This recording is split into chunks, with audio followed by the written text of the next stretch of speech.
Menteri Agraria dan Tata Ruang Badan Pertanahan Nasional, Nusron Wahid memimpin evaluasi pertanahan di Sulawesi Selatan yang dibahas intensif bersama pemerintah daerah. Evaluasi tersebut mencakup pembahasan terkait percepatan pendaftaran tanah untuk mewujudkan kepastian hak atas tanah bagi masyarakat. Dalam pertemuan itu, Menteri menekankan pentingnya sinkronisasi data pertanahan antara pusat dan daerah sehingga pelayanan dapat berjalan lebih cepat dan akurat.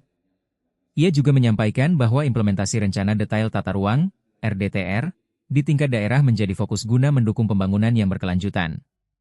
Menteri mengatakan bahwa pendaftaran tanah yang tertib merupakan kunci untuk menekan sengketa tanah serta memperkuat investasi di berbagai sektor. Menurutnya, harmonisasi regulasi pertanahan dan tata ruang harus dilakukan agar program strategis nasional dapat berjalan efektif. Pemerintah daerah di Sulawesi Selatan diminta untuk mempercepat penyelesaian pemetaan peta bidang tanah dan memasukkan data pertanahan ke dalam sistem nasional.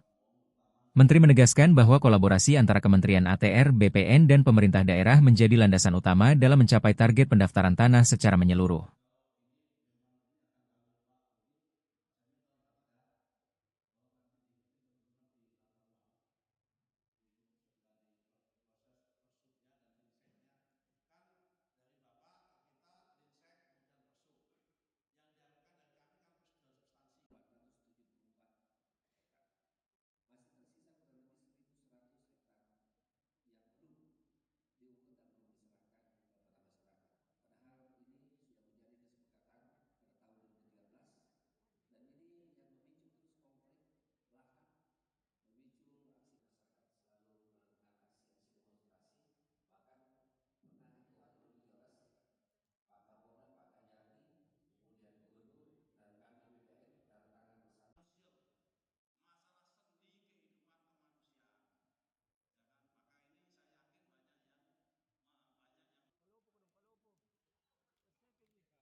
Download Tribun X sekarang, menghadirkan lokal menjadi Indonesia.